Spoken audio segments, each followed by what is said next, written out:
ಮನೆಯೇ ಮೊದಲ ಪಾಠಶಾಲೆ, ಜನನಿ ತಾನೇ ಮೊದಲ ಗುರುವು, ಜನನಿಯಿಂದ ಪಾಠ ಕಲಿತ ಜನರೇ ಧನ್ಯರು ಎಂಬ ಕವಿವಾಣಿಯಂತೆ ಹಿರಿಯರ ಅನುಭವ, ಗುರುಗಳ ಮಾರ್ಗದರ್ಶನ, ತಂದೆ ತಾಯಂದಿರ ಪ್ರೀತಿ ವಾತ್ಸಲ್ಯದ ಜೊತೆಗೆ ಮಗುವಿನ ಕಲಿಕಾ ಸಾಮರ್ಥ್ಯವನ್ನು ಅನಾವರಣಗೊಳಿಸುವ ಕಾರ್ಯಕ್ರಮವೇ ಮನೆಯೇ ಮೊದಲ ಪಾಠಶಾಲೆ. ತಪ್ಪದೇ ಕೇಳಿ ಪ್ರತಿ ಭಾನುವಾರ ಬೆಳಗ್ಗೆ 10:20 ಹಾಗೂ ಮರುಪ್ರಸಾರ ಸೋಮವಾರ ಮಧ್ಯಾಹ್ನ 3:40 ನಿಮ್ಮ ಜನಧ್ವನಿ ಬಾನುಲಿ ಕೇಂದ್ರದಿಂದ ಪ್ರಸಾರವಾಗಲಿದೆ.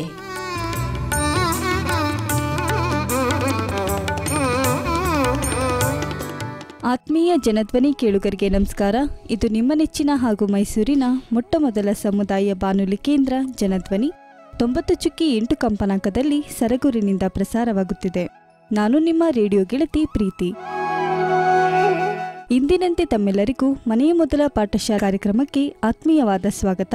ಮನೆಯ ಮೊದಲ ಪಾಠಶಾಲೆ ತಾಯಿಯೇ ಮೊದಲ ಗುರು ಎಂಬಂತೆ ಮಗುವಿನ ಅಕ್ಷರಾಭ್ಯಾಸ ಮನೆಯಿಂದಲೇ ಆರಂಭವಾಗುತ್ತದೆ. ಮಗುವಿನ ಉತ್ತಮವಾದ ಭವಿಷ್ಯಕ್ಕೆ ಮನೆಯಲ್ಲಿ ದೊರೆತ ಪ್ರಾಥಮಿಕ ಸಂಸ್ಕಾರವೇ ಬುನಾದಿಯಾಗಬೇಕು. ಹಾಗೆ ಮಕ್ಕಳ ಬೆಳವಣಿಗೆ ಮೇಲೆ ಗಮನ ಹರಿಸುವುದು ಪೋಷಕರ ಕರ್ತವ್ಯ. ಮಕ್ಕಳು ಬೆಳೆಯುವ ಸಸಿಯಂತೆ ಉತ್ತಮವಾದ ಪೋಷಣೆಯ ಜೊತೆಗೆ ಒಳ್ಳೆಯ ಹಾಗೂ ಕೆಟ್ಟ ವಿಷಯಗಳ ಬಗ್ಗೆ ಅರಿವು ಮೂಡಿಸುವುದು ತುಂಬಾ ಮುಖ್ಯ. ಹಾಗೆ ಮಕ್ಕಳಿಗೆ ಶಿಸ್ತನ್ನು ಕಲಿಸುವಲ್ಲಿ ಪೋಷಕರ ಹಾಗೂ ಶಿಕ್ಷಕರ ಪಾತ್ರದ ಕುರಿತು ಮಾತನಾಡಲು ನಮ್ಮ ಜೊತೆ ಇದ್ದಾರೆ ಉನ್ನತೀಕರಿಸಿದ ಸರ್ಕಾರಿ ಹಿರಿಯ ಪ್ರಾಥಮಿಕ ಶಾಲೆಯ ಸಹ ಶಿಕ್ಷಕರಾದ ಶ್ರೀಯುತ ರಂಗನಾಥ್ ರವರು. ಬನ್ನಿ ಅವರನ್ನ ಕಾರ್ಯಕ್ರಮಕ್ಕೆ ಸ್ವಾಗತಿಸೋಣ. ಅವರಿಂದಲೇ ಒಂದಿಷ್ಟು ವಿಚಾರವನ್ನ ತಿಳಿಯೋಣ. ಸರ್, ಮನೆಯ ಮೊದಲ ಪಾಠಶಾಲೆ ಕಾರ್ಯಕ್ರಮಕ್ಕೆ ಸ್ವಾಗತ ಸರ್. ಆತ್ಮೀಯ ಜನಧ್ವನಿ ಎಲ್ಲ ಕೇಳುಗರಿಗೆ ನಮಸ್ಕಾರಗಳು. ಸರ್, ಮೊದಲಿಗೆ ನಿಮ್ಮ ಪರಿಚಯವನ್ನ ನಮ್ಮ ಜನಧ್ವನಿ ಕೇಳುಗರಿಗೆ ಮಾಡಿಕೊಡಿ ಸರ್. ನನ್ನ ಹೆಸರು ರಂಗನಾಥ್ ಅಂತ. ನಾನು ಇದೇ ಪಕ್ಕದಲ್ಲಿ ಉನ್ನತೀಕರಿಸಿದ ಸರ್ಕಾರಿ ಹಿರಿಯ ಪ್ರಾಥಮಿಕ ಶಾಲೆ ಹಳೆಯೂರಿನಲ್ಲಿ ಸಹ ಶಿಕ್ಷಕನಾಗಿ ಕೆಲಸ ನಿರ್ವಹಿಸ್ತಾ ಇದ್ದೀನಿ. ಸರ್, ಮೊದಲಿಗೆ ಶಿಸ್ತು ಅಂತಂದರೆ ಏನು ಸರ್? ಇಲ್ಲಿ ನೀವು ಏನು ಈ ಜನಧ್ವನಿ ಕಾರ್ಯಕ್ರಮದಲ್ಲಿ ಮೂಡಿಬರ್ತಿರ್ತಕ್ಕಂಥ ಮನೆಯೇ ಮೊದಲ ಪಾಠಶಾಲೆ ಎನ್ನುವಂಥ ಕಾರ್ಯಕ್ರಮ ನನಗಂತೂ ಭಾಳ ಇದು ಹಿಡಿಸ್ತು ಈ ಟೈಟ್ಲು. ಕಾರಣ ಏನಪ್ಪ ಅಂದರೆ, ನಾವು ಓದ್ತಿರ್ಬೇಕಾದ್ರೆ ಒಂದು ಮಾತು ಹೇಳ್ತೀವಿ ಸಾಮಾನ್ಯಕ್ಕೆ, ಮನೆಯೇ ಮೊದಲ ಪಾಠಶಾಲೆ, ಜನನಿ ತಾನೇ ಮೊದಲ ಗುರು, ಜನನಿಯಿಂದ ಪಾಠ ಕಲಿತ ಜನರೇ ಧನ್ಯರು ಅಂತಕ್ಕಂಥದ್ದು. ನಾವು ಮುಂದಿನ ನಮ್ಮ ಜೀವನ ಮತ್ತು ವ್ಯಕ್ತಿತ್ವವನ್ನು ರೂಪಿಸ್ಕೊಳ್ಳೋದಕ್ಕೆ ಮುಖ್ಯ ಭೂಮಿಕೆ ಅದು ಕುಟುಂಬ. ಕುಟುಂಬದಲ್ಲಿ ಅತಿ ಮುಖ್ಯವಾಗಿ ತಂದೆ ತಾಯಿಗಳು ಅಥವಾ ರಕ್ತ ಸಂಬಂಧಿಕರೇನು ಕೂಡಿ ವಾಸ ಮಾಡ್ತೀವಿ, ಅವರೆಲ್ಲರ ಗುಣಗಳು ಮಕ್ಕಳಿಗೆ ಸಾಮಾನ್ಯಕ್ಕೆ ಕರಗತವಾಗಿ ಮುಂದೆ ಸಾಕ್ತವೆ. ಹಾಗಾಗಿ ಕುಟುಂಬದಲ್ಲಿ ತಾಯಿ ಆಗಿರ್ಬೋದು, ತಂದೆ ಆಗಿರ್ಬೋದು, ಎಲ್ಲರೂ ಸಹ ಇಲ್ಲಿ ಉತ್ತಮ ಸಂಸ್ಕಾರ ಮತ್ತು ವ್ಯಕ್ತಿತ್ವವನ್ನು ರೂಪಿಸಿಕೊಂಡು ಆ ಮೂಲಕ ಅದನ್ನು ಮಕ್ಕಳಿಗೂ ಸಹ ರೂಪಿಸಿದ್ರೆ ಖಂಡಿತವಾಗಲೂ ಉತ್ತಮವಾದ ಆರೋಗ್ಯಕರವಾದ ಸಮಾಜವನ್ನು ರೂಪಿಸೋದ್ರಲ್ಲಿ ಎರಡನೇ ಮಾತಿಲ್ಲ. ಹಾಗಾಗಿ ಈ ಜನಧ್ವನಿ ಕಾರ್ಯಕ್ರಮದ ಮೂಲಕ, ಈ ಮನೆಯ ಮೊದಲ ಪಾಠಶಾಲೆ ಕಾರ್ಯಕ್ರಮದ ಮೂಲಕ ಉತ್ತಮವಾದಂಥ ಕುಟುಂಬಗಳಲ್ಲಿ ಏನು ಸಂಸ್ಕಾರ ಸಿಗುತ್ತೆ ಅದು ಇನ್ನೂ ಹೆಚ್ಚಿನ ಮಟ್ಟಿಗೆ ಸಿಗಲಿ, ಎಲ್ಲರಿಗೂ ಸಹ ಇಲ್ಲಿ ಆ ಸಂಸ್ಕಾರ ಗುಣಗಳು ಸಿಗಲಿ, ಉತ್ತಮ ಸಮಾಜ ನಿರ್ಮಾಣ ಆಗಲಿ ಅನ್ನೋವಂಥದ್ದು ಸಹ ಇಲ್ಲಿ ನಮ್ಮ ಆಶಯವೂ ಸಹ ಅದಾಗಿದೆ. ಮೊದಲಿಗೆ ಶಿಸ್ತು ಅಂತ ಕೇಳಿದ್ರಿ. ಇದು ಶಿಸ್ತು ಅನ್ನೋದು ಇಂಗ್ಲೀಷ್ನಲ್ಲಿ ಸಾಮಾನ್ಯಕ್ಕೆ ಸಂವಾದಿಯಾಗಿ ಇದು ಡಿಸಿಪ್ಲಿನ್ ಎನ್ನುವಂಥ ಅರ್ಥವನ್ನು ಒಳಗೊಂಡಿರುವಂಥದ್ದು. ಯಾವುದೇ ಒಬ್ಬ ವ್ಯಕ್ತಿ ತನ್ನನ್ನು ತಾನು ಮೊದಲು ಸ್ವಯಂ ನಿಯಂತ್ರಣವನ್ನು ಮಾಡ್ಕೊಳ್ಬೇಕು, ಸೆಲ್ಫ್ ಕಂಟ್ರೋಲ್. ತನ್ನ ಮುಂದಿನ ಗುರಿಗಳೇನಿದ್ದಾವೆ ಅವೆಲ್ಲವುಗಳನ್ನು ಸಾಧಿಸೋದಕ್ಕೆ ಸ್ವಯಂ ನಿಯಂತ್ರಣ ಮತ್ತು ಉತ್ತಮ ರೀತಿ ನಿಯಮ ಮತ್ತು ಕಾನೂನುಗಳನ್ನಾಗಿರ್ಬೋದು ಅಥವಾ ಸಂಪ್ರದಾಯಗಳನ್ನು ಪಾಲಿಸುವಂಥದ್ದು, ಸಂಸ್ಕಾರ ಗುಣಗಳನ್ನು ಒಳಗೊಳ್ಳುವಂಥದ್ದು, ಇದೆಲ್ಲವೂ ಸಹ ಇಲ್ಲಿ ಶಿಸ್ತು ಅಂತ ಅನಿಸ್ಕೊಳ್ಳೋದು. ನಾವು ಯಾವುದನ್ನು ಏನು ಒಂದು ರೀತಿ ದಾರಿ ತಪ್ಪಿ ಅಥವಾ ಋಣಾತ್ಮಕವಾಗಿ ಯೋಚನೆ ಮಾಡ್ತೀವಿ ಅದೆಲ್ಲವೂ ಸಹ ಇಲ್ಲಿ ಅದು ಶಿಸ್ತಿಗೆ ಒಳಪಡಲ್ಲ. ಹಾಗಾಗಿ ಧನಾತ್ಮಕವಾಗಿ ನಾವು ಸ್ವಯಂ ನಿಯಂತ್ರಣವನ್ನು ಹಾಕ್ಕೊಂಡು ನಮ್ಮ ಮುಂದಿನ ಜೀವನವನ್ನು ಗಟ್ಟಿಗೊಳಿಸ್ಕೊಳ್ಳೋದಕ್ಕೆ ಏನು ಸಾಕ್ತೀವಿ ಅದಕ್ಕೆ ಅಳವಡಿಸ್ಕೊಳ್ತಕ್ಕಂಥ ಎಲ್ಲ ನೀತಿ ನಿಯಮಗಳ ಸಾರವೇ ಇದು ಶಿಸ್ತು ಅನ್ನೋವಂಥದ್ದು ಬರುತ್ತೆ. ಈಗ ಸಾಮಾನ್ಯಕ್ಕೆ ಶಿಸ್ತಿಗೆ ಉದಾಹರಣೆ ಹೇಳೋದಾದರೆ, ನಾವು ವಿದ್ಯಾರ್ಥಿಗಳಾದರೆ ಸರಿಯಾಗಿ ಪಾಠಗಳನ್ನು ಕಲಿಕೆಯಲ್ಲಿ ತೊಡಗುವಂಥದ್ದು, ತಂದೆ ತಾಯಿಗಳಿಗೆ ಗೌರವ ಕೊಡುವಂಥದ್ದು, ಮತ್ತು ಸಮಾಜದಲ್ಲಿ ಉತ್ತಮವಾದ ಸಂಸ್ಕಾರ ಗುಣಗಳನ್ನು ವ್ಯಕ್ತಪಡಿಸುವಂಥದ್ದು, ಸಾಮಾಜೀಕರಣ ಪ್ರಕ್ರಿಯೆಗೊಳಪಟ್ಟು ಅದರಂತೆ ಬದುಕುವಂಥದ್ದು, ಮತ್ತು ಸರಿಯಾದ ಟೈಮ್ಗೆ ಯಾವ ಕೆಲಸ ಆಗಬೇಕು ಆ ಕೆಲಸಗಳನ್ನು ಸರಿಯಾದ ಸಮಯಕ್ಕೆ ನಿರ್ವಹಿಸುವಂಥದ್ದು, ಇವೆಲ್ಲವೂ ಸಹ ಇಲ್ಲಿ ಶಿಸ್ತಿನ ಪ್ರಮುಖ ಉದಾಹರಣೆಗಳು ಅಂತ ನಾವು ಹೇಳ್ಬೋದು. ಹೌದು ಸರ್, ನೀವು ಹೇಳ್ದಾಗೇನೆ ಧನಾತ್ಮಕ ಚಿಂತನೆ ಹಾಗೂ ಒಳ್ಳೆಯ ಸಂಸ್ಕಾರವೇ ಶಿಸ್ತು ಅನ್ನೋದ್ರ ಬಗ್ಗೆ ತಿಳಿಸ್ಕೊಟ್ರಿ ಸರ್. ಹಾಗೇನೆ ಮಕ್ಕಳಲ್ಲಿ ಶಿಸ್ತಿನ ಬಗ್ಗೆ ಅರಿವು ಮೂಡಿಸೋದು ಹೇಗೆ ಸರ್? ನಾವು ಮಕ್ಕಳಲ್ಲಿ ಶಿಸ್ತನ್ನು ಮೂಡಿಸೋದಕ್ಕೆ ಬಹಳ ಇದಕ್ಕೆ ತ್ರಾಸ ಪಡಬೇಕಂತ ಅಗತ್ಯ ಖಂಡಿತವಾಗಲೂ ಇಲ್ಲ. ಮೊದಲು ನಾವು ಪೋಷಕರಾಗಲಿ ಅಥವಾ ಶಿಕ್ಷಕರಾಗಲಿ ಮೊದಲು ಉತ್ತಮ ಗುಣಗಳನ್ನು ಬೆಳೆಸ್ಕೊಳ್ಬೇಕು. ಅದನ್ನು ಮಾದರಿಯಾಗಿ ಇಟ್ಕೊಂಡು ಮಕ್ಕಳು ತಾನೇ ಕಲಿತಾರೆ. ಇದರಲ್ಲಿ ಯಾವುದೇ ಎರಡನೇ ಮಾತಿಲ್ಲ. ಪೋಷಕರು ಉತ್ತಮ ಗುಣಗಳನ್ನು, ಸಂಸ್ಕಾರಗಳನ್ನು ಹೊಂದಿದ್ದು ಮತ್ತು ಸಮಾಜದಲ್ಲಿ ಹೆಸರನ್ನು ಪಡ್ಕೊಂಡು ಆ ಮೂಲಕ ಇತರರಿಗೆ ಮಾದರಿಯಾದಾಗ ಖಂಡಿತವಾಗ್ಲೂ ಮಕ್ಕಳು ಸಹ ಅದನ್ನು ಅನುಕರಿಸ್ತಾರೆ. ಆ ಆನುವಂಶಿಕ ಗುಣಗಳು ಮಕ್ಕಳಲ್ಲಿ ಬಂದಾಗ ಖಂಡಿತವಾಗ್ಲೂ ಸಹ ಇಲ್ಲಿ ಶಿಸ್ತು ಅವರಲ್ಲಿ ಮೂಡುತ್ತೆ. ಈಗ ಕೆಲವೊಂದು ಸರಿ ತಂದೆ ತಾಯಿಗಳು ನಾವು ಸಾಕಷ್ಟು ಸಂದರ್ಭಗಳಲ್ಲಿ ಗಮನಿಸಿದ್ದೀವಿ, ಆನುವಂಶಿಕವಾಗಿ ಕೆಟ್ಟ ಗುಣಗಳು ಸಹ ಅವ್ರಿಗೆ ಬರ್ತವೆ. ಆನುವಂಶಿಕವಾಗಿ ಒಳ್ಳೆಯ ಗುಣಗಳನ್ನು ಬಂದವ್ರು ನಾವು ಅವಲೋಕನ ಮಾಡಿದಾಗ ತಂದೆ ತಾಯಿಗಳಲ್ಲಿ ಒಳ್ಳೆಯ ಗುಣಗಳು ಇದ್ದದನ್ನು ನಾವು ಸಾಕಷ್ಟು ಸರಿ ಗಮನಿಸಿದ್ದೀವಿ. ಮತ್ತು ಶಿಕ್ಷಕರಾಗಿ ನಾವು ಸಮಯಕ್ಕೆ ಸರಿಯಾಗಿ ಶಾಲೆಗೆ ಹೋಗುವಂಥದ್ದು, ಮತ್ತು ನಮ್ಮ ದೈಹಿಕ ಮತ್ತು ಮಾನಸಿಕವಾದಂಥ ಶಿಸ್ತಿನ ಅಂಶಗಳಿಂದ ಅವುಗಳನ್ನು ಪಾಲಿಸುವಂಥದ್ದು, ಇವೆಲ್ಲವುಗಳಿಂದ ಮಕ್ಕಳಲ್ಲಿ ಶಿಸ್ತನ್ನು ಮೂಡಿಸ್ಬೋದು. ನಾವು ಏನೇ ಕೆಲವೊಂದು ಋಣಾತ್ಮಕತೆ ಮತ್ತು ಕೆಲವೊಂದು ಅಶಿಸ್ತಿನ ಅಂಶಗಳನ್ನು ವ್ಯಕ್ತಪಡಿಸಿದಾಗ ಮಕ್ಕಳು ಗಮನಿಸ್ತವೆ, ಸೂಕ್ಷ್ಮವಾಗಿ ಗಮನಿಸ್ತವೆ. ಆ ಸಂದರ್ಭದಲ್ಲಿ ಅವು ಸಹ ಅನುಕರಣೆ ಮಾಡ್ತವೆ. ಹಾಗಾಗಿ ಈಗ ಶಿಕ್ಷಕರು ಯಾರೋ ಒಬ್ಬ ಉದಾಹರಣೆಗೆ ಕಟ್ಟಿಂಗನ ವಿಭಿನ್ನ ಶೈಲಿಯಲ್ಲಿ ಮಾಡ್ತಾನೆ ಅಂತ ಇಟ್ಕೊಳ್ಳಿ, ಅದು ಅವನ ವೇಷಭೂಷಣಗಳು ಸರಿಯಾಗಿಲ್ಲದೆ ಇರೋ ಸಂದರ್ಭದಲ್ಲಿ ಮಕ್ಕಳು ಅನುಕರಿಸ್ತವೆ. ಮಕ್ಕಳಿಗೆ ಶಿಸ್ತಿನ ಪಾಠಗಳನ್ನು ಹೇಳ್ಕೊಡೋದಕ್ಕೆ ಅವನಿಗೂ ಸಹ ಇಲ್ಲಿ ನೈತಿಕವಾಗಿ ಖಂಡಿತವಾಗಲೂ ಸಾಧ್ಯ ಇಲ್ಲ. ಹಾಗಾಗಿ ಶಿಕ್ಷಕರ ಅಂಥವ್ರು ಅಥವಾ ಪೋಷಕರಾಗಲಿ ನಾವು ಮೊದಲು ಶಿಸ್ತಿನ ಗುಣಗಳನ್ನು ಅಳವಡಿಸ್ಕೊಂಡು ಆ ಮೂಲಕ ಮಕ್ಕಳಿಗೆ ಅದನ್ನು ತಿಳಿ ಹೇಳಿದಾಗ ಅದನ್ನು ಖಂಡಿತವಾಗಲೂ ಸಹ ಇಲ್ಲಿ ಮಕ್ಕಳಲ್ಲಿ ಶಿಸ್ತಿನ ಗುಣಗಳನ್ನು ಬೆಳೆಸುವಂಥ ಪ್ರಯತ್ನ ಹಾಗೇ ಆಗುತ್ತೆ. ಅಥವಾ ಮಕ್ಕಳು ಕೆಲವೊಂದು ಸರಿ ಪೋಷಕರು ಸರಿ ಇದ್ದು ಅಥವಾ ಶಿಕ್ಷಕರು ಸರಿ ಇದ್ದು ಸಹ ಇಲ್ಲಿ ಕೆಲವೊಂದು ಮಕ್ಕಳು ದಾರಿ ತಪ್ತವೆ. ಬೇರೆ ಬೇರೆ ಪ್ರಭಾವಗಳು ಇದ್ದೇ ಇರ್ತವೆ. ಈಗಂತೂ ಬಿಡಿ ಪ್ರಭಾವಕ್ಕೆ ಯಾವುದೇ ಕೊರತೆ ಇಲ್ಲ. ಅದು ಮಾಧ್ಯಮಗಳ ಮೂಲಕ ಆಗಿರ್ಬೋದು, ಮೊಬೈಲ್ ಮೂಲಕ ಆಗಿರ್ಬೋದು, ಬೇರೆ ಬೇರೆ ಆಯಾಮಗಳಲ್ಲಿ ಅವರಿಗೆ ಸಾಕಷ್ಟು ದಾರಿ ತಪ್ಪುವಂಥ ಅಂಶಗಳಿರ್ತವೆ. ಅವುಗಳನ್ನು ತಿಳಿ ಹೇಳಬೇಕು. ಸಮಾಜದಲ್ಲಿ 100% ಅದರಲ್ಲಿ 90% ಆದ್ರೂ ಸಹ ಇಲ್ಲಿ ಮಕ್ಕಳನ್ನು, ಮುಕ್ಕಾಲು ಭಾಗ ಆದರೂ ಸಹ ಇಲ್ಲಿ ಮಕ್ಕಳನ್ನು ಸಂಸ್ಕಾರ ಗುಣಗಳನ್ನು ಬೆಳೆಸೋದಕ್ಕೆ ಪ್ರಾಮಾಣಿಕ ಪ್ರಯತ್ನ ಮಾಡ್ಬೋದು. ಹೌದು ಸರ್, ನೀವು ಹೇಳ್ದಾಗೇನೆ ಅಂದರೆ ಪೋಷಕರು ಉತ್ತಮ ಗುಣವನ್ನು ಹೊಂದಿರೋದು ತುಂಬ ಮುಖ್ಯ ಆಗುತ್ತೆ ಈ ವಿಷಯವಾಗಿ ಅಂತ ಹೇಳಿದ್ರಿ ಸರ್. ಹಾಗೇನೆ ಮಕ್ಕಳಿಗೆ ಶಿಸ್ತನ್ನು ಕಳಿಸೋದು ಎಷ್ಟು ಮುಖ್ಯ ಆಗುತ್ತೆ ಸರ್? ಈಗ ಮಕ್ಕಳು ಅಂದರೆ ಸಾಮಾನ್ಯಕ್ಕೆ ಈಗಿನ ಮಕ್ಕಳೇ ಮುಂದೆ ಸಮಾಜಕ್ಕೆ ಒಂದು ರೀತಿ ಅವರು ಜವಾಬ್ದಾರಿಯುತ ವ್ಯಕ್ತಿ ಆಗುವಂಥದ್ದು. ಈಗ ಉತ್ತಮ ಗುಣಗಳನ್ನು ಕಲಿತ್ರೆ ಮುಂದೆ ಅವರೇನಾಗುತ್ತೆ, ಸಮಾಜಮುಖಿಯಾಗಿ ಸಾಗೋದಕ್ಕೆ ಸಾಧ್ಯ ಆಗುತ್ತೆ. ಇದನ್ನು ನಾವೆಲ್ಲರೂ ಸಹ ಇಲ್ಲಿ ಅರ್ಥ ಮಾಡ್ಕೊಳ್ಬೇಕು. ಮಕ್ಕಳಲ್ಲಿ ಹಾಗಾಗಿ ಈ ಬಾಲ್ಯಾವಸ್ಥೆ ಏನಿರುತ್ತೆ, ಆ ಬಾಲ್ಯಾವಸ್ಥೆಯಲ್ಲಿಯೇ ಅವರಿಗೆ ಉತ್ತಮ ವಿಚಾರಗಳನ್ನು ತಿಳಿಸ್ಬೇಕು. ನಾನು ಮಠದಲ್ಲಿ ಓದ್ತಾ ಇದ್ದೆ. ಆಗ ಒಂದು ನಮ್ಮ ಮಾನ್ಯ ಶ್ರೀಮನ್ ನಿರಂಜನ ಪ್ರಣವ ಸ್ವರೂಪಿ ಡಾಕ್ಟರ್ ಶ್ರೀ ಶಿವಕುಮಾರ ಮಹಾಸ್ವಾಮಿಗಳು ಒಂದು ಮಾತು ಹೇಳ್ತಾ ಇದ್ರು. ಅವರು ಯಾವಾಗಲೂ ಸಹ ಇಲ್ಲಿ ನಾವು ಪ್ರವಚನವನ್ನು ತಪ್ಪದೇ ನಾವು ಆಲಿಸ್ತಾ ಇದ್ವಿ. ಆ ಸಂದರ್ಭದಲ್ಲಿ ಒಂದು ಮಾತು ಹೇಳ್ತಾ ಇದ್ರು, ಕಲಿಯುವ ಮಕ್ಕಳ ಮನಸ್ಸು ಅರಳುವ ಮೊಗ್ಗಿನಂತೆ ಅಂತ. ಆ ಮೊಗ್ಗಿಗೆ ಅಥವಾ ಗಿಡಕ್ಕೆ ಸೂಕ್ತ ಸಮಯದಲ್ಲಿ ನೀರು ಮತ್ತು ಗಾಳಿ, ಗೊಬ್ಬರ ಎಲ್ಲವನ್ನೂ ಹಾಕಿದಾಗ ಅದು ಗಂಧದ ಬಿಂದಿಗೆಯ ರೂಪದಲ್ಲಿ ಅದು ಹೊರಮೂಡುತ್ತೆ. ಅದೇ ಪ್ರಕಾರವಾಗಿ ಮಕ್ಕಳನ್ನು ಸಹ ಇಲ್ಲಿ ಚಿಕ್ಕ ವಯಸ್ಸಿನಲ್ಲೇ ಉತ್ತಮ ಒಂದು ಸಂಸ್ಕಾರ ಗುಣಗಳನ್ನು ಅಥವಾ ಗುಣಗಳನ್ನು ಬೆಳೆಸಿದಾಗ ಆಗ ಏನಾಗುತ್ತೆ, ಮಕ್ಕಳಲ್ಲೂ ಸಹ ಇಲ್ಲಿ ಉತ್ತಮ ಗುಣಗಳು ಬೆಳೆದು, ಉದಾತ್ತ ಚಿಂತನೆಗಳು ಬೆಳೆದು, ಸಮಾಜಮುಖಿಯಾಗಿ ಮತ್ತು ಕುಟುಂಬದಲ್ಲೂ ಸಹ ಇಲ್ಲಿ ಉತ್ತಮ ರೀತಿಯಲ್ಲಿ ಹೆಸರು ಪಡ್ಕೊಂಡು, ಸಮಾಜದಲ್ಲೂ ಸಹ ಇಲ್ಲಿ ಉತ್ತಮ ಹೆಸರನ್ನು ಪಡ್ಕೊಂಡು ಆ ಮೂಲಕ ಉತ್ತಮ ನಾಗರಿಕನಾಗ್ತಾನೆ. ನೋಡಿ, ಪೋಷಕರು ಶಿಕ್ಷಕರು ಮಾಡಬೇಕಾದಿಷ್ಟೇ. ನಾವು ಶಿಕ್ಷಕರಾಗಿ ನಾನು ಹೇಳೋ ಅಂಥದ್ದು 10 ಮಕ್ಕಳನ್ನು ಸಾಕು. ನಮ್ಮಲ್ಲಿರೋಂಥ 10 ಮಕ್ಕಳನ್ನು ಉತ್ತಮ ನಾಗರಿಕರನ್ನಾಗಿ ಬೆಳೆಸಿದ್ರೆ ಅದಕ್ಕಿಂತ ಒಳ್ಳೆಯ ಕಾರ್ಯ ಖಂಡಿತವಾಗಲೂ ಇಲ್ಲ. ಹಾಗಾಗಿ ನಮ್ಮೆಲ್ಲರಿಗೂ ಸಹ ಇಲ್ಲಿ ಜವಾಬ್ದಾರಿ ಇದೆ ಅನ್ನೋದನ್ನು ಈ ಸಂದರ್ಭದಲ್ಲಿ ಹೇಳೋದಕ್ಕೆ ನಾನು ಬಯಸ್ತೀನಿ. ಹೌದು ಸರ್. ಸರ್, ಹಾಗೇನೆ ಮಕ್ಕಳಲ್ಲಿ ಶಿಸ್ತನ್ನು ಕಲಿಸುವಲ್ಲಿ ಪೋಷಕರ ಪಾತ್ರ ಏನಿರುತ್ತೆ ಸರ್? ನಾನು ಆಗಲೇ ಒಂದು ಮಾತನ್ನೇ ಹೇಳಿದೆ, ಶಿಸ್ತನ್ನು ಬೆಳೆಸೋದ್ರಲ್ಲಿ ಪೋಷಕರ ಪಾತ್ರ ಅತಿ ಹೆಚ್ಚು. ಯಾಕಪ್ಪ ಅಂದರೆ ಮಕ್ಕಳು ಹುಟ್ಟಿ ಬೆಳೆದು ಅವರು ತಮ್ಮ ಜೀವಿತಾವಧಿಯನ್ನು ಹೆಚ್ಚಿಗೆ ಕಳೆಯುವಂಥದ್ದು ಕುಟುಂಬದಲ್ಲಿ. ಕುಟುಂಬದಲ್ಲಿ ಪೋಷಕರ ಪಾತ್ರ ಬಹಳಷ್ಟು ಪ್ರಭಾವ ಬೀರುತ್ತೆ ಮಕ್ಕಳ ಶಿಸ್ತಿನಲ್ಲಿ. ಪೋಷಕರು ಆ ಕಾರಣಕ್ಕೋಸ್ಕರ ಸ್ವಯಂ ನಿಯಂತ್ರಣವನ್ನು ಹೊಂದ್ಕೊಂಡು ಮತ್ತು ನೈತಿಕವಾದಂಥ ಉತ್ತಮ ಕಾರ್ಯಗಳನ್ನು ಮಾಡ್ಕೊಂಡು ಮತ್ತು ಜವಾಬ್ದಾರಿಯುತವಾಗಿ ವರ್ತಿಸ್ಬೇಕು.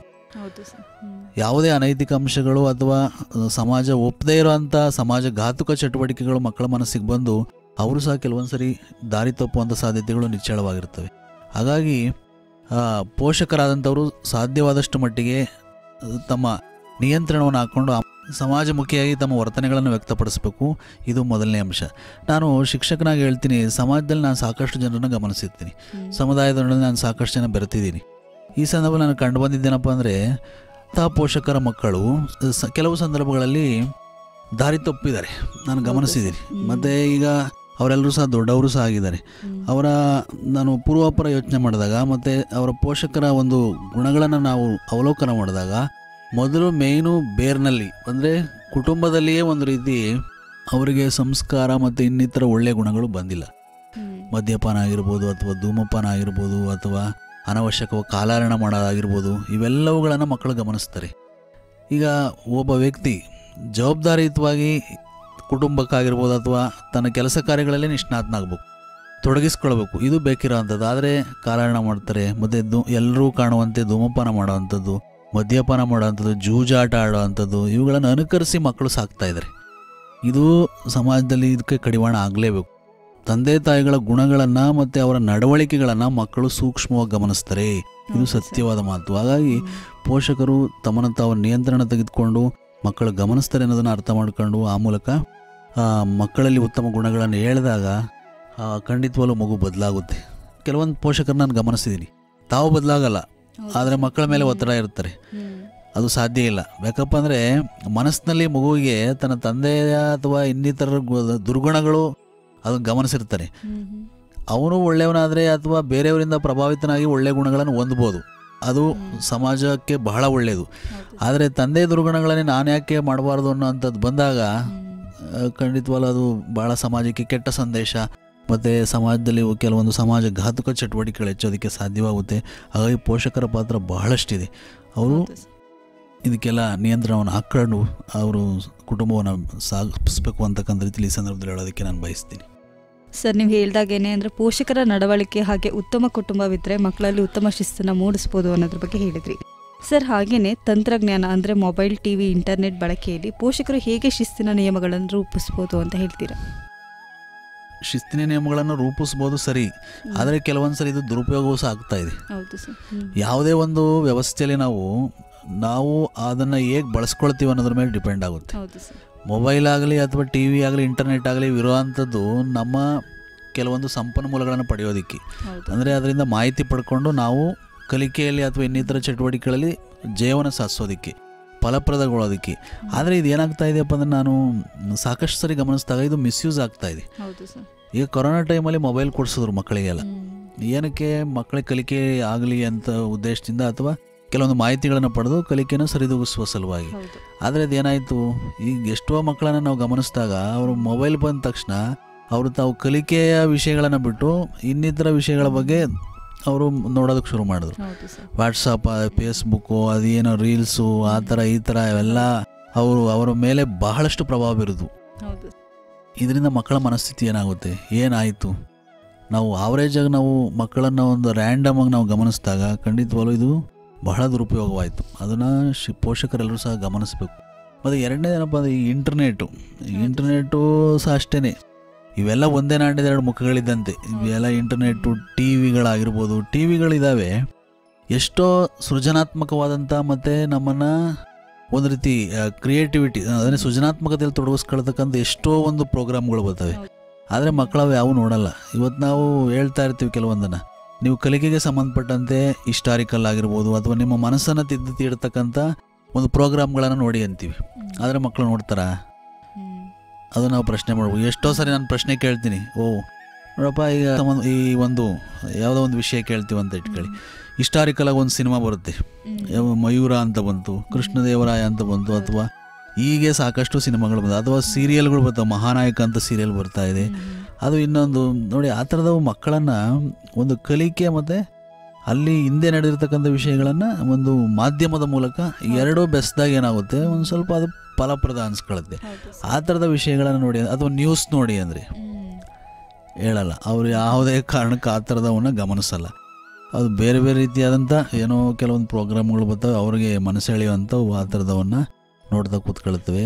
ಇದು ಆಕರ್ಷಣೆಯಾಗಿ ಅದು ಮಕ್ಕಳ ಮನಸ್ಸಿಗೂ ಸಹ ಪರಿಣಾಮ ಬೀರಿ ಅವರ ಶಿಸ್ತು ಅಥವಾ ಇನ್ನೊಂದು ರೀತಿಯಲ್ಲಿ ಅವ್ರ ಮನಸ್ಸು ಹೊರಳಿ ಇದು ಒಂದು ರೀತಿಯಲ್ಲಿ ಸಮಾಜಕ್ಕೆ ಕೆಟ್ಟ ಸಂದೇಶವನ್ನು ಸಾರುವಂತ ನಾವು ತಿಳ್ಕೊಳ್ತೀವಿ. ನಾವು ಅಂತರ್ಜಾಲವಾಗಲಿ, ಟಿ ವಿ ಆಗಲಿ ಅಥವಾ ಮೊಬೈಲ್ ಆಗಲಿ ಸಾಧ್ಯವಾದಷ್ಟು ನಮ್ಮಗಳ ಉಪಯೋಗಕ್ಕೆ ತಕ್ಕಾಗೆ ಬಳಸ್ಕೊಳ್ಬೇಕೇ ಹೊರತು ಅದನ್ನು ದುರುಪಯೋಗ ಪಡಿಸ್ಕೊಂಡಷ್ಟು ಖಂಡಿತವಾಗ್ಲೂ ಸರಿ ನಮ್ಮ ಒಂದು ಉದ್ಧಾರಕ್ಕೆ ಅದು ಆಬ್ಸ್ಟಿಕಲ್ಸ್, ಬ್ಯಾರಿಯರ್ ಅಥವಾ ತೊಡಕು ಅನ್ನೋದನ್ನು ನಾನು ಸ್ಪಷ್ಟವಾಗಿ ಹೇಳ್ತೀನಿ. ತಂದೆ ತಾಯಿಗಳು ಸಹ ಇಲ್ಲಿ ಮೊಬೈಲ್ ಕೊಡಿಸಿದ ತಕ್ಷಣ ಏನೋ ಮೊಬೈಲ್ನಲ್ಲಿ ಏನೋ ಕಲಿಕೆ ವಿಷಯಗಳನ್ನು ಓದ್ತಾವನೆ ಅಂತ ಯಾವತ್ತೂ ತಿಳ್ಕೊಳ್ಬಾರ್ದು. ಅವನ ಮೇಲೆ ನಿಗಾ ಇಡಬೇಕು, ಅಬ್ಸರ್ವೇಷನ್ ಮಾಡಬೇಕು. ಅಬ್ಸರ್ವೇಷನ್ ಮಾಡಿ ಅವನನ್ನು ಸ್ವಲ್ಪ ಗಮನಿಸ್ತಿರ್ಬೇಕು.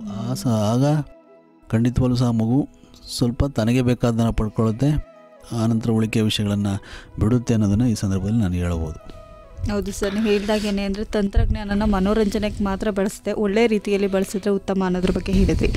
ಸರ್, ಹಾಗೆಯೇ ಶಾಲೆಯಲ್ಲಿ ಶಿಕ್ಷಕರು ಶಿಸ್ತನ್ನು ಕಲಿಸುವಲ್ಲಿ ಯಾವ ರೀತಿಯ ಕ್ರಮಗಳನ್ನ ವಹಿಸ್ಬೋದು ಅಂತ ಹೇಳ್ತೀರಾ? ಕುಟುಂಬದಲ್ಲಿ ಶಿಸ್ತು ಕಲಿಸೋದು ಎಷ್ಟು ಮುಖ್ಯನೋ, ಶಾಲೆಯಲ್ಲಿ ಶಿಕ್ಷಕರಾದಂಥವ್ರು ಮಕ್ಕಳಿಗೆ ಶಿಸ್ತನ್ನು ಕಲಿಸೋದು ಸಹ ಅಷ್ಟೇ ಮುಖ್ಯ. ಈಗ ಸಾಮಾನ್ಯವಾಗಿ ನಾವು ಕಲಿಕೆಯಲ್ಲಿ ಮೊದಲು ತೊಡಗಿಸ್ಕೊಳ್ತಾ ಇದ್ದೀವಿ, ಕಲಿಕೆಗೆ ಸಿದ್ಧಗೊಳ್ತಾ ಇದ್ದೀವಿ ಅಂದರೆ ನಾವು ಮೊದಲು ಗಮನಿಸಬೇಕಾದಂಥದ್ದು ಏನಪ್ಪ ಅಂದರೆ ನಾವು ಮೊದಲು ಶಿಸ್ತಾಗಿರ್ಬೇಕು. ಶಿಕ್ಷಕರಾದಂಥವ್ರು ಮೊದಲು ಶಿಸ್ತಿನ ಮೂರ್ತಿಯಾಗಿರ್ಬೇಕು. ಇದು ಗಮನಿಸುವಂಥದ್ದು. ಸಮಯ ಪಾಲನೆ ಬಹಳ ಮುಖ್ಯ.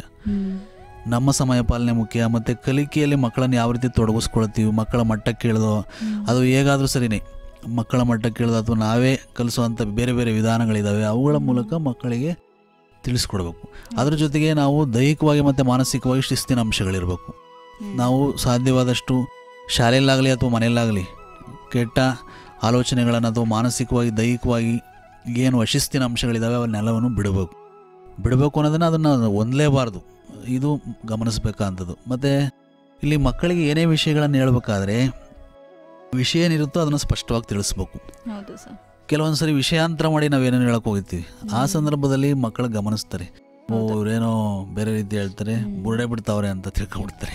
ಹಾಗಾಗಿ ಮಕ್ಕಳಲ್ಲಿ ಏನಾಗುತ್ತೆ, ಅಗೌರವ ಮಾಡೋದಕ್ಕೆ ಸಾಧ್ಯವಾಗುತ್ತೆ.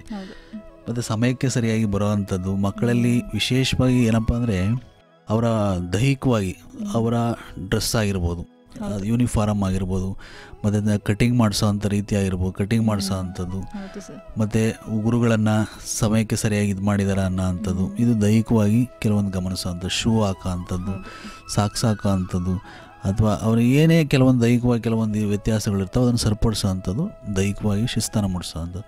ಮಾನಸಿಕವಾಗಿ ವರ್ತನೆಗಳ ಮೇಲೆ ನಿಗಾ ಇಡೋ ಅಂಥದ್ದು. ವರ್ತನೆಗಳು ಅತಿ ಮುಖ್ಯ. ಈಗ ನಾವು ಚಿಕ್ಕ ವಯಸ್ಸಿನಿಂದಲೇ ಮಕ್ಕಳಿಗೆ ಎಷ್ಟು ಸಾಧ್ಯವೋ ಅಷ್ಟು ಸ್ವಯಂ ಶಿಸ್ತನ್ನು ಅಳವಡಿಸ್ಕೊಳ್ಳೋ ಅಂಥ ರೀತಿಯಲ್ಲಿ ಪ್ರಯತ್ನ ಮಾಡ್ಬೇಕು. ನಾವು ಬಲವಂತವಾಗಿ ಏನೋ ಹೇಳ್ತೀವಿ ಅದನ್ನು ಮಕ್ಕಳು ಕೇಳ್ತಾರೆ ಅನ್ನೋದು ತಪ್ಪು. ನಾವು ಮೊದಲು ಅವರಲ್ಲಿ ಸ್ವಯಂ ಆಗಿ ಅವರೇ ಸಾಕ್ಷಾತ್ತಾಗಿ ಕೆಲವೊಂದು ಶಿಸ್ತಿನ ಅಂಶಗಳನ್ನು ರೂಢಿಸ್ಕೊಳ್ಬೇಕು. ಮನೆಯಿಂದ ಇದು ಮೊದಲಾಗಬೇಕು.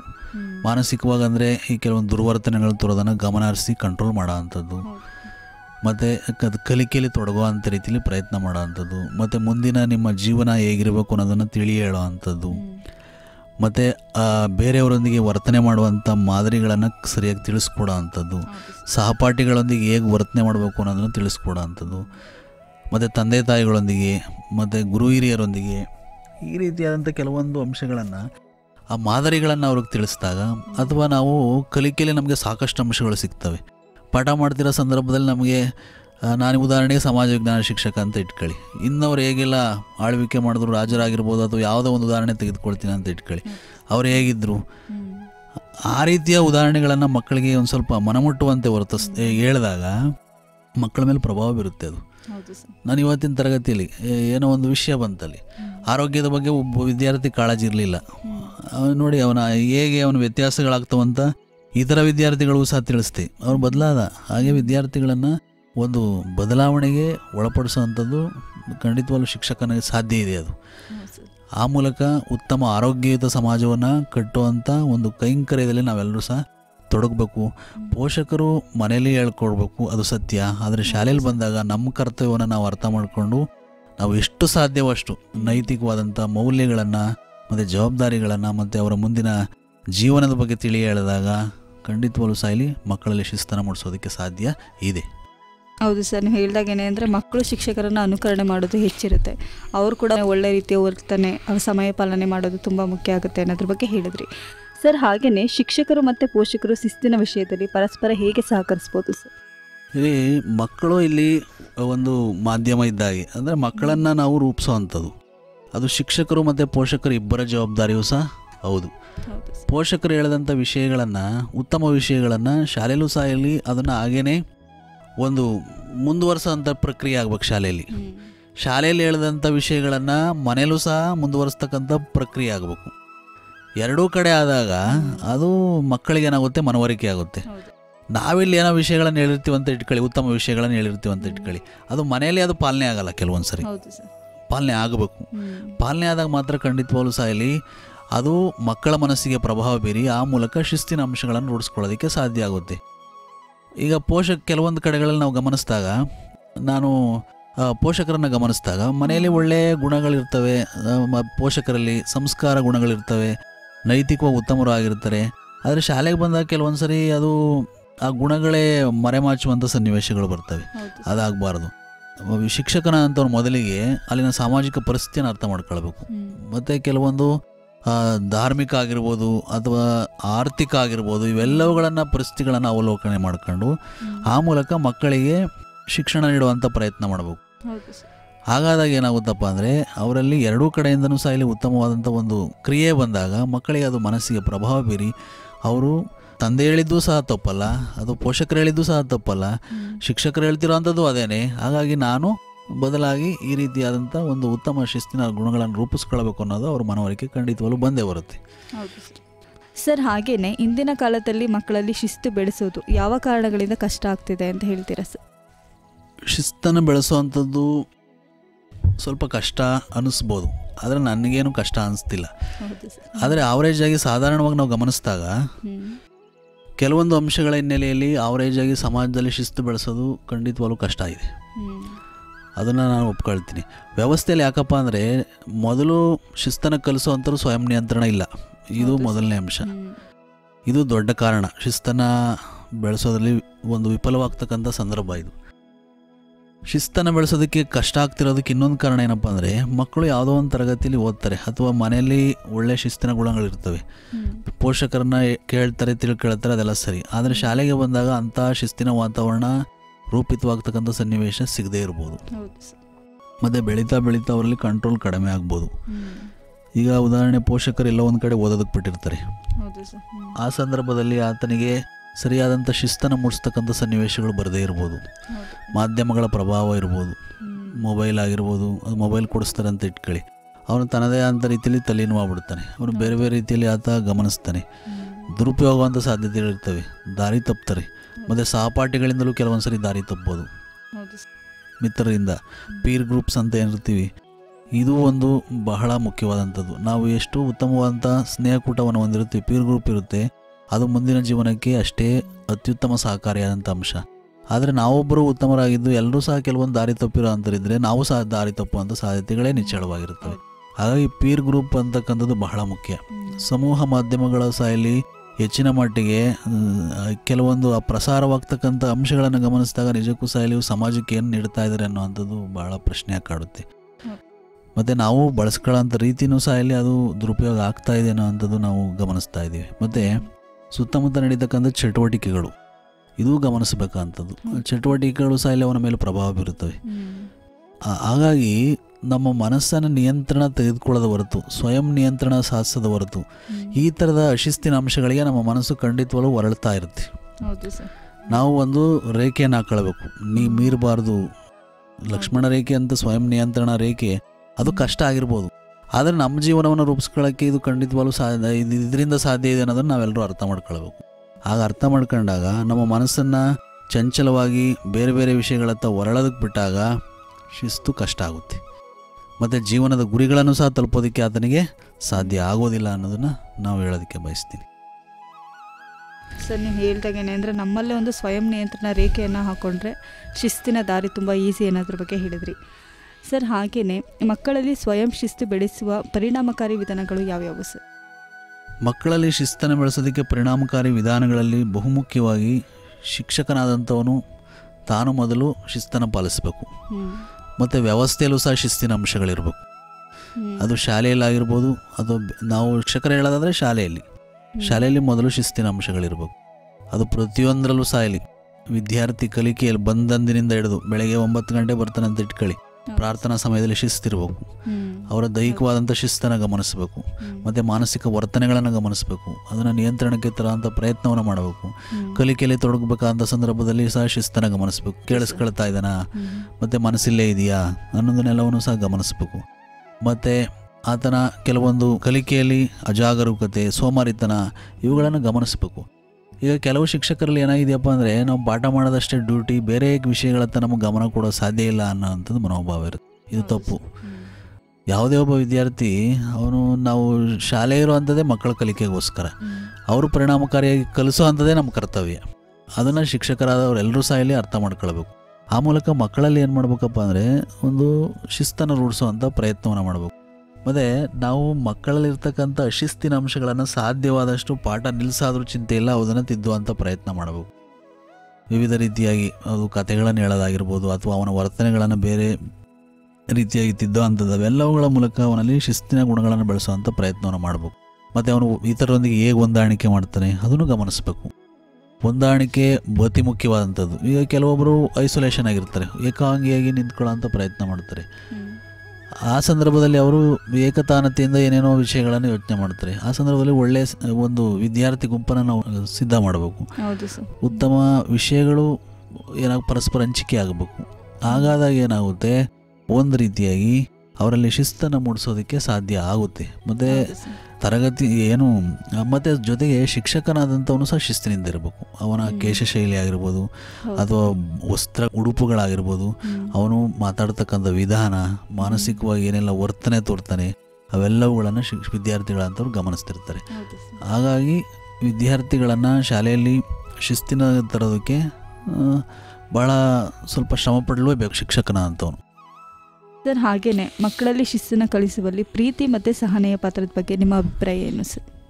ಹೌದು, ಇದು ಬಹಳ ಮುಖ್ಯವಾದಂಥ ಅಂಶ.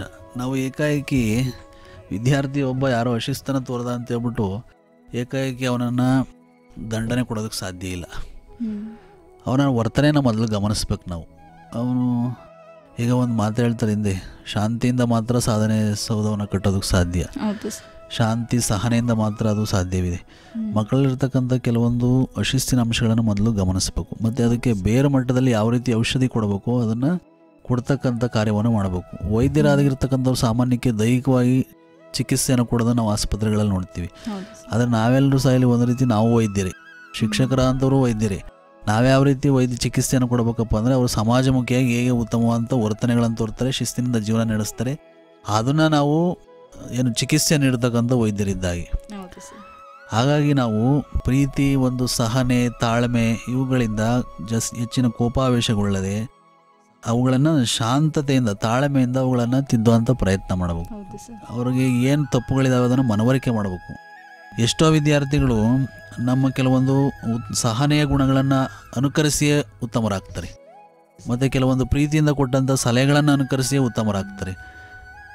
ಹಾಗಾಗಿ ನಾವು ಎಷ್ಟು ತಾಳ್ಮೆಯಿಂದ ಇರ್ತೀವೋ ನಾವು ಅಷ್ಟೇ ಅತಿ ಮುಖ್ಯವಾಗಿ ಶಿಸ್ತನ್ನು ಕಲಿಸುವಂಥ ಪ್ರಯತ್ನವನ್ನು ಖಂಡಿತವಾಗ್ಲೂ ಸಹ ಇಲ್ಲಿ ಮಾಡ್ಬೋದು. ಮತ್ತು ಈಗ ಕೆಲವೊಂದು ವಿದ್ಯಾರ್ಥಿಗಳು ಏನಾಗ್ತಪ್ಪ ಅಂದರೆ ದಂಡನೆ ಕೊಟ್ಟು ಬದಲಾಯಿಸ್ತೀವಿ ಅಂತ ಹೇಳ್ತಾರೆ. ಅದು ಸಾಧ್ಯ ಇಲ್ಲ.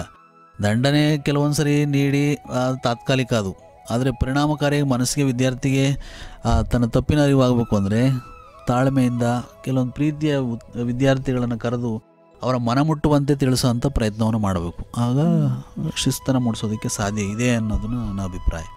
ಹೌದು ಸರ್, ನೀವು ಹೇಳ್ದಾಗೇನೆ ಅಂದರೆ ಪೋಷಕರಾಗಲಿ ಶಿಕ್ಷಕರಾಗಲಿ ತಾಳ್ಮೆಯಿಂದ ಪ್ರೀತಿಯಿಂದ ಮಕ್ಕಳಿಗೆ ಶಿಸ್ತನ್ನು ಕಲಿಸಬಹುದು ಅನ್ನೋದ್ರ ಬಗ್ಗೆ ಹೇಳಿದ್ರಿ ಸರ್. ಹಾಗೆಯೇ ಪೋಷಕರು ಹಾಗೂ ಶಿಕ್ಷಕರ ಮೇಲೆ ಭವಿಷ್ಯದ ಶಿಸ್ತನ್ನು ಹೇಗೆ ಸಮತೋಲನದಿಂದ ಅಳವಡಿಸಬಹುದು ಸರ್?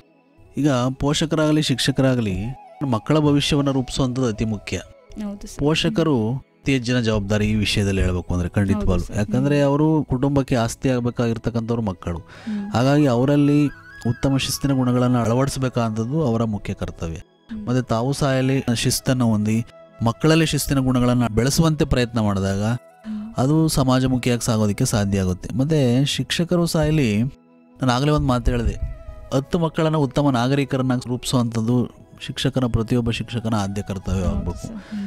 ಹಾಗಾದಾಗ ಅವನು ಸಮಾಜಮುಖಿಯಾಗಿ ತೊಡಗಿ ತನ್ನ ಅಸ್ತಿತ್ವವನ್ನು, ತನ್ನ ಉದ್ಧಾರವನ್ನು ಕಂಡುಕೊಳ್ಳೋಕೆ ಅದ್ರ ಜೊತೆಗೆ ಕುಟುಂಬದ ಅಭಿವೃದ್ಧಿ ಆಗುತ್ತೆ, ಸಮಾಜಕ್ಕೆ 10 ಜನಕ್ಕೆ ಏನಾದರೂ ಉಪಯೋಗ ಆಗಕ್ಕೆ ಸಾಧ್ಯವಾಗುತ್ತೆ. ಹಾಗಾಗಿ ನಾವು ದೂರದೃಷ್ಟಿಯಿಂದ ಮಕ್ಕಳಲ್ಲಿ ಶಿಸ್ತನ್ನು ಬೆಳೆಸಿ ಆ ಮೂಲಕ ಒಂದು ಸಮತೋಲನವಾದಂಥ ಸಮಾಜ, ಆರೋಗ್ಯಯುತವಾದಂಥ ಸಮಾಜ ಇದನ್ನು ಕಟ್ಟೋದಕ್ಕೆ ಮಕ್ಕಳಲ್ಲಿ ಶಿಸ್ತನ್ನು ಅಳವಡಿಸುವಂಥ ಪ್ರಯತ್ನ ಮಾಡಬೇಕು ಅಂತ ಅತಿ ಮುಖ್ಯವಾದಂಥದ್ದು. ಈಗಂತೂ ಬಿಡಿ, ನಾವು ಎಷ್ಟೋ ಸಂದರ್ಭಗಳಲ್ಲಿ ಗಮನಿಸ್ತೀವಿ, ನಾವು ಕಲಿಸಿದಂಥ ಮಕ್ಕಳೇ ಕೆಲವೊಂದು ಸರಿ ಅಶಿಸ್ತನ್ನು ಹೊಂದಿ ಕೆಲವೊಂದು ಜೀವನವನ್ನೇ ದುರುಪಯೋಗ ಪಡಿಸ್ಕೊಂಡು ಎಷ್ಟೋ ಉದಾಹರಣೆಗಳನ್ನು ನಾವು ಗಮನಿಸ್ತೀವಿ. ಅದೆಲ್ಲವೂ ಉದಾಹರಣೆ ನಮಗಿರ್ಬೇಕಾದ್ರೆ ಮತ್ತೇನೋ ವಿದ್ಯಾರ್ಥಿಗಳಲ್ಲಿ ಶಿಸ್ತನ್ನು ಮೂಡಿಸೋದಕ್ಕೆ ಪ್ರಯತ್ನಗಳಾಗಬೇಕು. ಆ ರೀತಿ ನಾವು ಚಿಂತನೆ ಮಾಡಬೇಕು. ಪೋಷಕರಾಗಲಿ ಅಥವಾ ಶಿಕ್ಷಕರಾಗಲಿ ಹೊಸ ಕೆಲವೊಂದು ಆಯಾಮಗಳಲ್ಲಿ ಮಕ್ಕಳಲ್ಲಿ ಶಿಸ್ತನ್ನು ರೂಪಿಸೋದಕ್ಕೆ ಎಷ್ಟು ಸಾಧ್ಯವೋ ಅಷ್ಟು ಪ್ರಯತ್ನ ಮಾಡಬೇಕು. ಅವರಲ್ಲಿ ಅಚ್ಚೇಳೆಯದೆ ಅವರು ಬಲನಗೊಳ್ಳತಕ್ಕಂಥ ವಿಷಯಗಳನ್ನು ಅವರು ಮತ್ತೆ ಹೇಳೋದ್ರ ಮೂಲಕ ಮಕ್ಕಳಲ್ಲಿ ಶಿಸ್ತಿನ ರೇಖೆಯನ್ನು ದಾಟಿ ಹೋಗದಂತೆ ನಾವು ಹೇಳಿದಾಗ ಖಂಡಿತವಾಗಲೂ ಉತ್ತಮವಾದಂಥ ಸಮಾಜವನ್ನು ಕಟ್ಟೋದಕ್ಕೆ ಸಾಧ್ಯವಿದೆ. ಈ ವಿಷಯದಲ್ಲಿ ಪೋಷಕರು ಮತ್ತು ಶಿಕ್ಷಕರು ಒಂದೇ ನಾಣ್ಯದ ಎರಡು ಮುಖಗಳಂತೆ ಕೆಲಸ ನಿರ್ವಹಿಸಬೇಕು. ಪೋಷಕರು ನಮ್ಮ ಮಕ್ಕಳು ಅಂತ, ಶಿಕ್ಷಕರು ಸಹ ಇಲ್ಲಿ ನಮ್ಮ ವಿದ್ಯಾರ್ಥಿಗಳು ನಮ್ಮ ಮಕ್ಕಳಾಗಿ ಅಂತಕ್ಕಂಥ ರೀತಿಯಲ್ಲಿ ಅವರು ಇಬ್ಬರು ಸಹ ಇಲ್ಲಿ ಒಂದೇ ರೀತಿಯಾಗಿ ಶಿಸ್ತಿನಗಳನ್ನು ರೂಪಿಸಿದಾಗ ಖಂಡಿತವಾಗಲೂ ಸಹ ಇಲ್ಲಿ ಉತ್ತಮ ಸಮತೋಲನ ಸಮಾಜ ನಿರ್ಮಿಸೋದಕ್ಕೆ ಸಾಧ್ಯ ಇದೆ. ಸರ್, ಹಾಗೆಯೇ ನಮ್ಮ ಕೊನೆಯದಾಗಿ ಅಂದರೆ ಸಮುದಾಯದ ಜನತೆಗೆ ಏನು ಸಂದೇಶ ನೀಡೋದಕ್ಕೆ ಇಷ್ಟಪಡ್ತೀರಾ ಸರ್? ಸಮುದಾಯದ ಜನತೆಗೆ, ಅದರಲ್ಲೂ ಏನು ಶಿಸ್ತನ್ನು ರೂಪಿಸೋದಲ್ಲಿ ಪೋಷಕರ ಏನು ಪಾತ್ರ ಇದೆ ಅನ್ನೋಂಥ ವಿಷಯದ ಬಗ್ಗೆ ಹೇಳೋದಾದರೆ, ಸಮುದಾಯ ಇವತ್ತು ಸಮುದಾಯದಲ್ಲಿರ್ತಕ್ಕಂಥ ಕೆಲವೊಂದು ಯುವ ಜನರು ದಾರಿ ತಪ್ಪಿದ್ದಾರೆ. ಹೌದು ಸರ್. ನಾವು ನಮ್ಮ ಶಾಲೆಯಲ್ಲಿ ತೆಗೆದುಕೊಂಡಾಗ ನಾನು ಪ್ರತಿ ವರ್ಷವೂ ಸಹ ಇಲ್ಲಿ ಬಾಲ್ಯ ವಿವಾಹ ನಿಯಂತ್ರಣದ ಬಗ್ಗೆ ಸಾಕಷ್ಟು ಕಾರ್ಯಾಗಾರಗಳನ್ನು ಮಾಡ್ತೀವಿ. ಅಥವಾ ಬೇರೆ ಬೇರೆ ವಿಷಯಗಳ ಬಗ್ಗೆ, ಕಲಿಕೆಯ ಬಗ್ಗೆ ಮತ್ತು ಅವರ ಶಿಕ್ಷಣದ ಮಹತ್ವದ ಬಗ್ಗೆ, ನೈತಿಕ ಮೌಲ್ಯಗಳ ಬಗ್ಗೆ ಸಾಕಷ್ಟು ವಿಷಯಗಳ ಬಗ್ಗೆ ನಾನು ಹೇಳ್ತಾ ಇರ್ತೀವಿ. ಆದರೆ ಅವೆಲ್ಲ ಕಾರ್ಯಗತಗೊಂಡಿದ್ದಾವ ಅಂತ ಹಿಂದಿರುಗಿ ನೋಡಿದಾಗ ಖಂಡಿತವಾಗ್ಲೂ ಭಾಳ ಬೇಸರ ಅನಿಸುತ್ತೆ. ಇದರಲ್ಲಿ ಪೋಷಕರ ಜವಾಬ್ದಾರಿ ಇಲ್ವಾ ಅನ್ನೋಂಥದ್ದು ಪ್ರಶ್ನೆ ಮೂಡುತ್ತೆ. ಹಾಗಾಗಿ ಪೋಷಕರಾದಂಥವರು ಸಹ ಇಲ್ಲಿ ಎಚ್ಚೆತ್ಕೊಂಡು, ಶಿಕ್ಷಕರು ಕೇವಲ ಶಾಲೆಯಲ್ಲಿ ಕಲಿಸೋದು ಮುಖ್ಯ ಅಲ್ಲ, ಅವುಗಳನ್ನು ಪಾಲನೆ ಮಾಡೋದಕ್ಕೆ ಅವಕಾಶ ಸಿಗುವಂಥದ್ದು ಅದು ಕುಟುಂಬದಲ್ಲಿ, ಸಮಾಜದಲ್ಲಿ. ಹಾಗಾಗಿ ಸಮಾಜದಲ್ಲಿ ಮತ್ತು ಕುಟುಂಬದಲ್ಲಿ ಇರುವಂಥ ಸಂದರ್ಭದಲ್ಲಿ ಮಕ್ಕಳನ್ನು ತಿದ್ದುವಂಥ ಮತ್ತು ಅವರ ಒಂದು ವರ್ತನೆನ ಗಮನಿಸ್ತಕ್ಕಂಥ ಕೆಲಸ ಮಾಡಬೇಕು. ಅಲ್ಲೂ ಸಹ ತಿಳಿ ಹೇಳಬೇಕು ಮತ್ತು ಅವರನ್ನು ಸ್ವಲ್ಪ ಗಮನಿಸಬೇಕು. ಗಮನಿಸಿ ಒಳ್ಳೆಯ ವಿಚಾರಗಳನ್ನು, ಒಳ್ಳೆಯ ಸಾಧನೆಗಳನ್ನು ಮಾಡಿದಾಗ ಖುಷಿ ಪಡೋಣ. ನಾವು ಖುಷಿ ಪಡ್ತೀವಿ. ತಂದೆ ತಾಯಿಗಳಿಗಿಂತ ಮೊದಲು ಖುಷಿ ಪಡೋರೆ ಶಿಕ್ಷಕರು. ಆದರೆ ಪೋಷಕರು ಅನಂತರವಾದರೂ ಸರಿಯೇ ಅವರು ಮಕ್ಕಳ ವರ್ತನೆಯ ಮೇಲೆ ಖಂಡಿತವಾಗ್ಲೂ ನಿಗಾ ಇಡಬೇಕು. ಅವರ ಚಲನವಲನಗಳ ಮೇಲೆ ನಿಗಾ ಇಡಬೇಕು. ಕೇವಲ ನಾವೆಲ್ಲ ಓದಿಸ್ತಾ ಇದ್ದೀವಿ ಅಂತ ಹೇಳೋವಂಥದ್ದಲ್ಲ. ಅವರು ಎಷ್ಟರ ಮಟ್ಟಿಗೆ ಓದ್ತಾ ಇದ್ದಾರೆ, ಅವರು ಜೀವನವನ್ನು ಅವ್ರು ಕಟ್ಕೊಳ್ಳೋಕೆ ಸಾಧ್ಯ ಇದೆಯಾ, ಈ ಕಲಿಕೆ ಹೇಗಾಗ್ತಾ ಇದೆ, ಮತ್ತು ಉತ್ತಮ ವರ್ತನೆಗಳಿದಾವ, ಮೌಲ್ಯಗಳಿದಾವ, ಸಂಸ್ಕಾರ ಗುಣಗಳಿದಾವ, ಅವೆಲ್ಲವುಗಳನ್ನು ಗಮನಿಸಬೇಕು. ಗಮನಿಸಿ ಆ ಮೂಲಕ ಒಂದು ಉತ್ತಮವಾದ ವ್ಯಕ್ತಿತ್ವವನ್ನು ರೂಪಿಸೋದಕ್ಕೆ ಸಮುದಾಯದ ಪಾತ್ರ ಭಾಳಷ್ಟಿದೆ. ಮತ್ತು ಕೆಲವೊಂದು ಕಡೆಗಳನ್ನು ನಾವು ಗಮನಿಸ್ತಾ ಇರ್ತೀವಿ. ಬೀದಿಯಲ್ಲಿ ಇತ್ತೀಚೆಗಂತೂ ಮದ್ಯಪಾನ, ಧೂಮಪಾನ, ಜೂಜಾಟ ಇವೆಲ್ಲವೂ ಸಹ ಎಗ್ಗಿಲ್ಲದೆ ನಡೀತಾ ಇದ್ದಾವೆ. ನಾವು ಸಮುದಾಯಕ್ಕೆ ಕೆಲವೊಂದು ಸರಿ ಹೋದಾಗ ನಾವು ಹಾಗೆ ಹೋಗ್ತಿರ್ತೀವಿ ಗ್ರಾಮಗಳಿಗೆ, ಅಥವಾ ಶಿಕ್ಷಕರ ಕೆಲಸ ಸಾಕಷ್ಟು ಇರ್ತವೆ, ಕೆಲವೊಂದು ಹೋಗ್ತಾ ಇರ್ತೀವಿ. ಹೋದಂಥ ಸಂದರ್ಭದಲ್ಲಿ ಈ ರೀತಿ ವರ್ತನೆಗಳನ್ನು ನಾವು ಗಮನಿಸ್ತೀವಿ.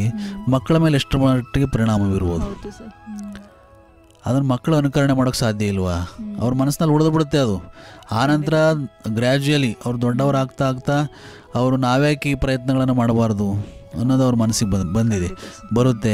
ಹಾಗಾಗಿ ನಾವು ಮೊದಲು ಸಾಮಾಜಿಕ ಸ್ವಾಸ್ಥ್ಯ ಇರಬೇಕು. ಸಮುದಾಯದಲ್ಲಿ ಸ್ವಾಸ್ಥ್ಯ ಅಂದರೆ ಆರೋಗ್ಯ ಇರಬೇಕು. ನಮ್ಮ ಕೆಲಸ ಏನು, ನಮ್ಮ ಕಾರ್ಯ ಏನು, ಮತ್ತು ಕುಟುಂಬದಲ್ಲಿ ಹೇಗಿರಬೇಕು, ಸಮುದಾಯದಲ್ಲಿ ಹೇಗಿರಬೇಕು, ಉತ್ತಮ ವರ್ತನೆಗಳನ್ನು ತೋರೋದ್ರ ಮೂಲಕ ಸಮುದಾಯದ ಇತರರಿಗೂ ಸಹ ಇಲ್ಲಿ ಮಾದರಿಯಾಗಿ ಒಂದು ಮಕ್ಕಳನ್ನು ಒಂದು ಉತ್ತಮ ಆಸ್ತಿಯನ್ನಾಗಿ ಮಾಡೋ ಪ್ರಯತ್ನ ಮಾಡಬೇಕು. ಇವತ್ತು ನಾವು ಸಮಾಜದಲ್ಲಿ ಗಮನಿಸಿದಾಗ ಆಸ್ತಿ ಪ್ರಮಾಣ ಮಕ್ಕಳಿಗಿಲ್ಲ. ಯಾಕಂದರೆ ಈಗ ಆಸ್ತಿ ಜಮೀನು ತುಂಬ ಸಂಕುಚಿತವಾಗ್ತಾ ಇದೆ. ಈಗ 1 ಎಕರೆ 2 ಎಕರೆ ಅಥವಾ 4-5 ಎಕರೆ ಇರೋದು ಹೆಚ್ಚು. ಅದನ್ನು ಹಂಚ್ತಾ ಹೋದಂತೆ ಹಿಡುವಳಿಗಳ ಸಂಖ್ಯೆ ಹೆಚ್ಚಾದಂತೆ ಏನಾಗುತ್ತೆ, ತುಂಡು ಭೂಮಿಗಳಾಗಿ ಪರಿವರ್ತನೆ ಆಗ್ತಾ ಇದೆ. ನಾವು ಆಸ್ತಿ ಮಾಡೋದು ಭಾಳ ಕಷ್ಟ. ಮಕ್ಕಳನ್ನೇ ಆಸ್ತಿ ಮಾಡೋಕ್ಕೆ ಸಾಧ್ಯ ಇದೆ. ಇದು ಸಮುದಾಯಕ್ಕೆ ಹೇಳೋ ಅಂಥದ್ದು. ಮಕ್ಕಳಿಗಾಗಿ ಆಸ್ತಿ ಮಾಡಬೇಡಿ, ಮಕ್ಕಳನ್ನೇ ಆಸ್ತಿಯನ್ನಾಗಿ ಮಾಡಿ, ಒಬ್ಬ ಜವಾಬ್ದಾರಿತ ನಾಗರಿಕರನ್ನಾಗಿ ಮಾಡಿ. ನಿಮಗೂ ಶ್ರೇಯಸ್ಕರ. ಮುಂದಿನ ದಿನಗಳಲ್ಲಿ ನಿಮ್ಮನ್ನೂ ಸಹ ಇಲ್ಲಿ ಅವಲಂಬಿತರೇನಿರ್ತೀರ, ನಿಮಗೂ ಸಹ ಒಳ್ಳೆಯದು. ಸಮಾಜದ 4 ಜನಕ್ಕೂ ಸಹ ಇಲ್ಲಿ ಮಾದರಿಯಾಗಿರುವಂಥ ಪ್ರಯತ್ನಗಳಾದಾಗ ದೇಶ ಸ್ವಾಸ್ಥ್ಯ ಸಮಾಜ ನಿರ್ಮಿಸೋದಕ್ಕೆ ಸಾಧ್ಯ, ಆರೋಗ್ಯದ ಸಮಾಜ ನಿರ್ಮಿಸೋದಕ್ಕೆ ಸಾಧ್ಯ ಅಂತ ಹೇಳೋದಕ್ಕೆ ನಾನು ಬಯಸ್ತೀನಿ. ಬಹಳ ಸಂತೋಷ ಸರ್. ಇದುವರೆಗೂ ನಮ್ಮ ಜೊತೆ ಇದ್ದು ಮಕ್ಕಳಿಗೆ ಶಿಸ್ತಿನ ಕಲಿಸುವಲ್ಲಿ ಪೋಷಕರ ಹಾಗೂ ಶಿಕ್ಷಕರ ಪಾತ್ರ ಎಂಬ ವಿಚಾರದ ಬಗ್ಗೆ ನಮ್ಮ ಕೇಳುಗರಿಗೆ ತಿಳಿಸಿಕೊಟ್ಟಿದ್ದೀರಾ. ಅದಕ್ಕಾಗಿ ಜನಧ್ವನಿ ಪರವಾಗಿ ಹಾಗೂ ಕೇಳುಗರ ಪರವಾಗಿ ಧನ್ಯವಾದಗಳು ಸರ್. ನಮಸ್ಕಾರ. ಕೇಳುಗರೆ, ಇದುವರೆಗೂ ಕೇಳ್ತಾ ಇದ್ರಿ ಮನೆಯ ಮೊದಲ ಪಾಠಶಾಲೆ ಕಾರ್ಯಕ್ರಮದಲ್ಲಿ ಹಳಿಯೂರು ಉನ್ನತೀಕರಿಸಿದ ಸರ್ಕಾರಿ ಹಿರಿಯ ಪ್ರಾಥಮಿಕ ಶಾಲೆಯ ಸಹ ಶಿಕ್ಷಕರಾದ ಶ್ರೀಯುತ ರಂಗನಾಥ್ ರವರ ಜೊತೆಗಿನ ಸಂದರ್ಶನ ಕಾರ್ಯಕ್ರಮವನ್ನ. ಮುಂದಿನ ಸಂಚಿಕೆಯಲ್ಲಿ ಮತ್ತೊಂದು ವಿಚಾರದೊಂದಿಗೆ ತಮ್ಮನ್ನು ಭೇಟಿಯಾಗ್ತೀನಿ ಅಂತ ಹೇಳ್ತಾ ಇವತ್ತಿನ ಕಾರ್ಯಕ್ರಮವನ್ನ ಮುಕ್ತಾಯ ಮಾಡೋಣ. ಅಲ್ಲಿವರೆಗೆ ಕೇಳ್ತಾ ಇರಿ ಜನಧ್ವನಿ. ಇದು ನಿಮ್ಮ ಧ್ವನಿ, ನಿಮ್ಮ ಊರಿನ ಧ್ವನಿ, ಜನಧ್ವನಿ. ನಮಸ್ಕಾರ.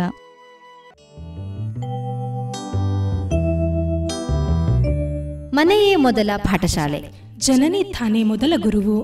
ಜನನಿಯಿಂದ ಪಾಠ ಕಲಿತ ಜನರೇ ಧನ್ಯರು ಎಂಬ ಕವಿವಾಣಿಯಂತೆ ಹಿರಿಯರ ಅನುಭವ, ಗುರುಗಳ ಮಾರ್ಗದರ್ಶನ, ತಂದೆ ತಾಯಂದಿರ ಪ್ರೀತಿ ವಾತ್ಸಲ್ಯದ ಜೊತೆಗೆ ಮಗುವಿನ ಕಲಿಕಾ ಸಾಮರ್ಥ್ಯವನ್ನು ಅನಾವರಣಗೊಳಿಸುವ ಕಾರ್ಯಕ್ರಮವೇ ಮನೆಯೇ ಮೊದಲ ಪಾಠಶಾಲೆ. ತಪ್ಪದೆ ಕೇಳಿ ಪ್ರತಿ ಭಾನುವಾರ ಬೆಳಗ್ಗೆ 10:20 ಹಾಗೂ ಮರುಪ್ರಸಾರ ಸೋಮವಾರ ಮಧ್ಯಾಹ್ನ 3:40 ನಿಮ್ಮ ಜನಧ್ವನಿ ಬಾನುಲಿ ಕೇಂದ್ರದಿಂದ ಪ್ರಸಾರವಾಗಲಿದೆ.